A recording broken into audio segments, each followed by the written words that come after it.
Now, me saying that my mother-in-law is precisely 40 pounds overweight. Well, hey guys, Louie here, and welcome to the weekend. It is going to be a fun video here. Let me tell you what we have in store this week. We're going to have my tip of the week. It has to do with hoarding.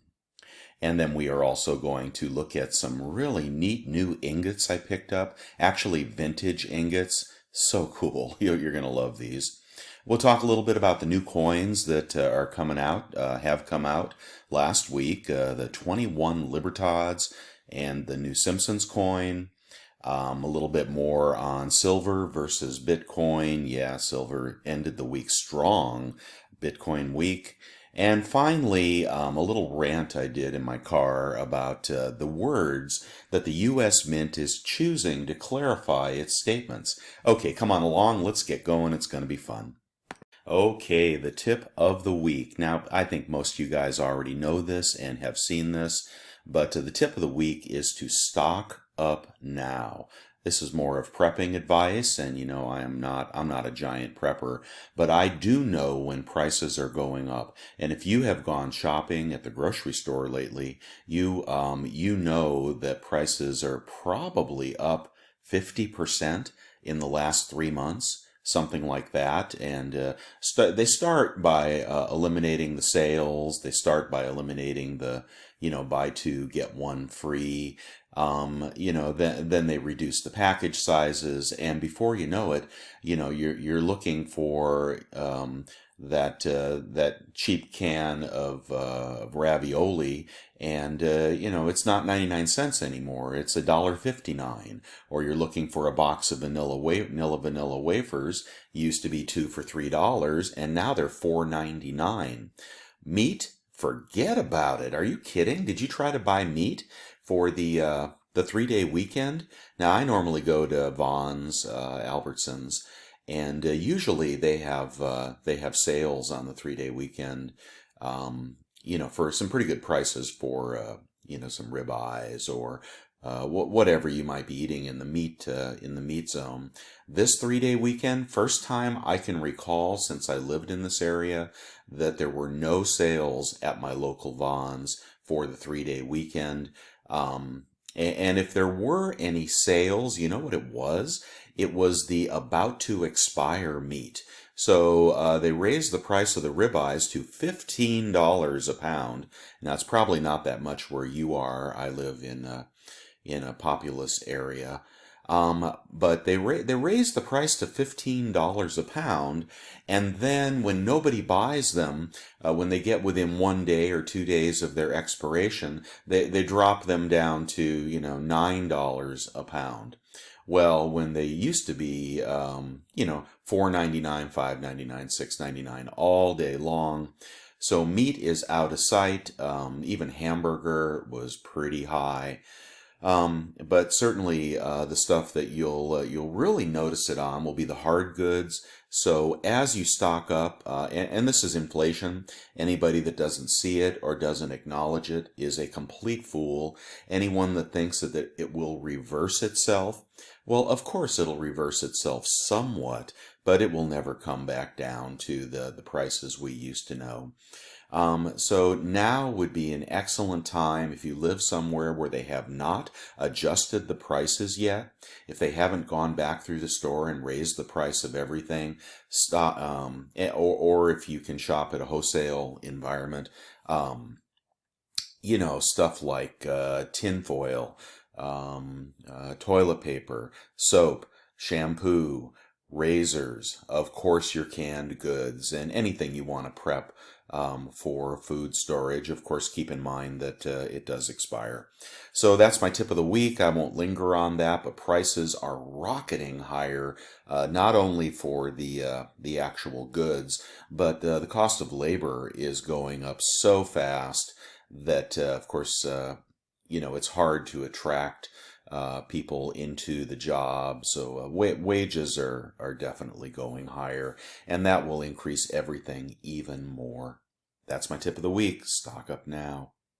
All right, here we are with the gold to silver ratio, the GSR, sitting at about 68 right now over on the right side of this graph. You can see that it has been in a downtrend ever since the blow-off bottom a year ago, March. So look at us at 68. So actually, I think this is going lower. I think it's going much lower. My prediction is that we'll see 50. When we see 50, I plan on doing some trading out silver for gold. But why do I think we'll see 50? Well, I think silver will outperform gold here, at least in the short to midterm. I actually think there's going to be a divergence again, like I had mentioned some time ago, when I told you silver would exceed the returns on gold. I think it's going to happen again. I think silver is going to push through 30. I think the GSR is going to drop. Gold, I believe, is going to stall here. The reason I think that is because I think interest rates are going higher. I think the 10-year could approach 2% here in the near future. That will be gold's kryptonite. So do I like gold and silver? Yes, I like them both. I like silver better. I think silver will go up while gold will stall. And we'll see this GSR get back down to a little more historical level. Will it hit 30? I'm not waiting for silver to hit 30, but there is lots of evidence over the last 10 years that 50 is a pretty reasonable target to expect. So don't be selling your silver. Be buying silver right here, guys. I'm still buying. Okay, I hope you are too. All right, we're going to talk about new coins of the week. Okay, let me show you a couple that I actually picked up. I picked up the Itchy and Scratchy coin. That is a colorized Simpsons release. Only 5,000 of these. That's not too many. I think this will be another key coin. I bought mine from the Perth Mint. They may have a few remaining over there if you're still looking for them under $100. But yeah, I think that's a winner. I think anybody who collects The Simpsons is going to want Itchy and Scratchy, just like they wanted Krusty the Clown. Yeah, I picked up a few of those. I think those would be good flips. I also picked up just a couple of the Stewart Minion coins. I don't like paying $120, but that is so darn cute. And I believe there's only 1,000 of those. So I think that's another winner. The Who, I did not pick up the colorized version, but I did pick up the BUs at around $37. You can still find those around, I think. I love the image, and I like it better non-colorized. Here is the gold right here. They don't seem to have the silver. But there are 50,000 of the silvers, so I don't think that's going to go to the moon. I just really like that coin. I can't wait to see it in hand. All right, now I promised you a review of Libertads, right? Let's see. Bold had them. Let's see if they still have any remnants of that listing for 2021 Libertad. But when I went over there, no, they're not going to show them. All right, Bold did not have the Libertads anymore. AppMex has an image of one at least, and that says log in for alerts. So you can put a text message on the AppMex release. But for my money, I don't really know that mintage will be low this year. I mean, I think it is a crapshoot. I think mintage could be low or it could be high. Who knows what they're up to? If you have any knowledge about that, please post and give us all some direction here. But when Bold released them at around $30 or $47, I'm not a buyer at $47, not knowing anything about the year or what the plans are. We need to read some articles and figure out what's going on. The fractionals and the 2 ounce and the 5 ounce can do well, but again, I have no idea what that mintage will be. The golds, do not know. The proofs did really, really well last year. I'd be interested in those if they weren't too expensive. Yeah, I do not know what's up with Libertads. I think you'll see them popping up. Bold more and more is releasing things at higher prices. So just because you caught the first release of the Libertad, and they were charging 47. Doesn't mean that that is the lowest you'll see them. You could see them come out cheaper elsewhere. So keep an eye out at Monument, keep an eye out at APMEX, keep an eye out at LPM Hong Kong. Last year, LPM Hong Kong had the best prices for the full range of Libertads, silver Libertads, of anybody. So watch them carefully. But again, jury's out for me. I don't know if these are going to be low mintage or not. If you do, let us know. And let the community know if you see these anywhere being released. It's early in the year for the 21s. I don't get their plan, you know, but must make sense to them.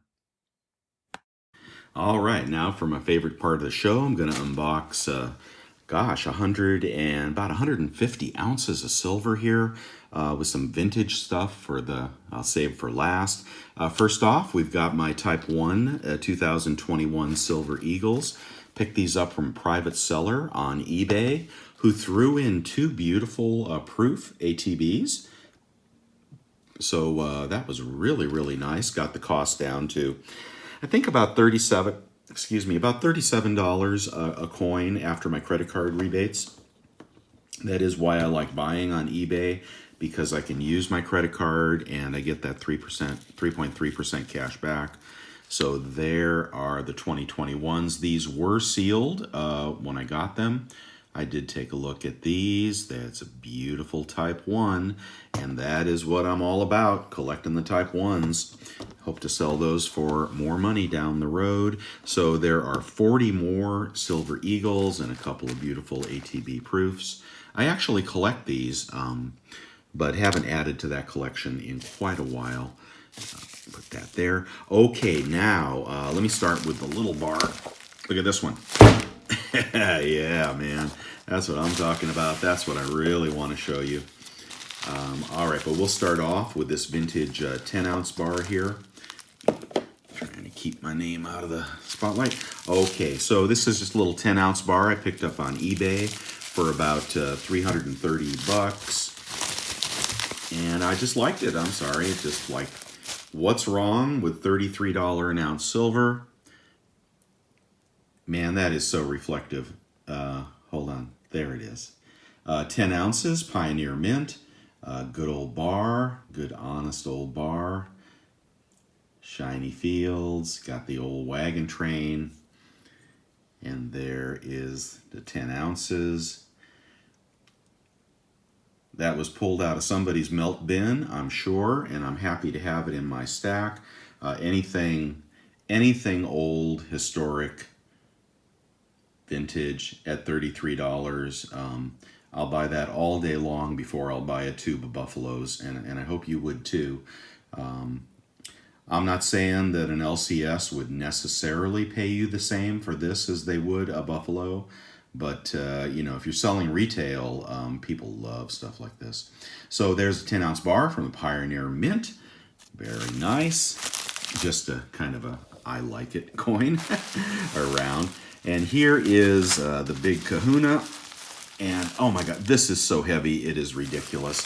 I forgot how heavy 100 ounces is. I mean, this actually feels heavier than my other Engelhard bar, but that's what we've got here.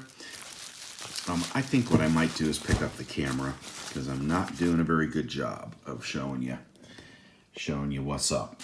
Okay, so bear with me. I got the camera in my hand, and this is the way this came. I can barely pick it up, crying out loud. Maybe it is the nature of the bar being one of their machined bars, but they tend to have lower premiums in the aftermarket.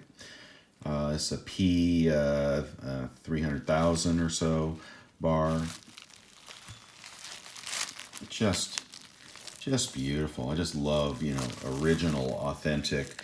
I think these came out of the 80s. I could be wrong about that. So 40-year-old bar right there. And I do believe premiums will come up on these. But typically people want the poured silver. However, in a trade that I did for those Engelhard London kilos, this is what was available. The gentleman that did the trade with me was okay getting rid of this. I asked him what silver he wanted to get rid of, and the 100-ounce bar came to mind for him. I had no problem. I traded out at $32 an ounce. The London kilo traded out at about $50 an ounce, and that is how I increased the weight in my stack. All right, all three of those London kilos are gone, but there's a solid 100-ounce, and I do like this bar. Think I'm going to be buying more vintage bars. So again, 100-ounce is not what I recommend for people. They're not as tradable, and you might get a discount at the LCS, but I think the vintage bars are definitely hot right now. And if you can pick those up in the the mid $30 an ounce range, I'd buy those all day long. So that's what's up. More silver in the stack. That is all I picked up on the week, except some storage solutions. I'm gonna show you a comparison of different ways to store your silver eagles. I've got several different boxes coming in, and you can see. I'll show you if there is an alternative to those big heavy monster boxes, and we'll do that maybe next week. Okay, guys. Now stick around, and I've got a rant coming, and I think you're gonna like it. Talk to you later. All right, so when the U.S. Mint issues its revised statement, and it says in the statement to be more precise. In other words, to be more accurate, right? Precision. The definition of that word is to bring more clarity and make something of a general nature more acutely understandable. So let me give you an example. My mother-in-law is overweight. To be precise, she's 40 pounds overweight. Now, me saying that my mother-in-law is precisely 40 pounds overweight does not negate the fact that she's fat. Sorry, Nana. When the U.S. Mint says, to be more precise, we cannot get the silver blanks, what they mean is, in the context of a global silver shortage, which is still true and not negated by the word precise, they can't get blanks because they're too cheap to pay for them, to be more precise.